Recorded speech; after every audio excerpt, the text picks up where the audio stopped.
തെലുങ്ക് നടൻ അല്ലു അർജുന് ഇടക്കാല ജാമ്യം. തെലങ്കാന ഹൈക്കോടതിയാണ് ജാമ്യം അനുവദിച്ചത്. പുഷ്പ 2 പ്രീമിയർ ഷോയ്ക്കിടെ ഉണ്ടായ തിക്കിലും തിരക്കിലും ഒരു സ്ത്രീ മരിച്ച സംഭവത്തിലാണ് അല്ലു അർജുൻ അറസ്റ്റിലായിരുന്നത്. നടന്റെ സുരക്ഷാ ജീവനക്കാർ തിക്കും തിരക്കും ഉണ്ടാക്കിയെന്നാണ് പോലീസ് റിപ്പോർട്ട്.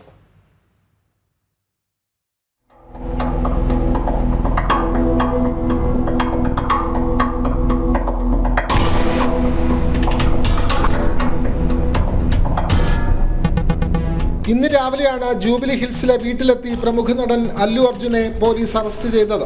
തുടർന്ന് നബല്ലി മജിസ്ട്രേറ്റ് അദ്ദേഹത്തെ റിമാൻഡ് ചെയ്തു. റിമാൻഡ് നടപടികൾ പുരോഗമിക്കുന്നതിനിടെ തെലങ്കാന ഹൈക്കോടതിയിൽ അറസ്റ്റ് തടയണമെന്നാവശ്യപ്പെട്ട അല്ലു അർജുൻ നേരത്തെ നൽകിയ ഹർജി പരിഗണിക്കുകയായിരുന്നു.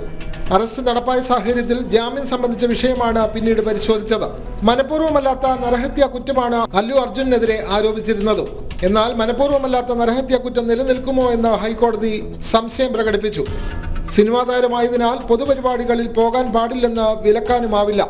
സംഭവത്തിൽ അല്ലു അർജുൻ മാത്രമാണോ പ്രതിയെന്നും ഹൈക്കോടതി ചോദിച്ചു. തുടർന്നാണ് 14 ദിവസത്തെ റിമാൻഡ് ഉത്തരവ് താൽക്കാലികമായി കോടതി തടഞ്ഞത്. ഡിസംബർ 4-ന് പുഷ്പ 2 പ്രീമിയർ ഷോയ്ക്കെത്തിയ ആളുകളുടെ തിക്കിലും തിരക്കിലും പെട്ട ഒരു സ്ത്രീ മരിച്ച സംഭവത്തിലാണ് അല്ലു അർജുൻ കേസിൽപ്പെട്ടത്. നാഷണൽ ഡെസ്ക്, ജനം.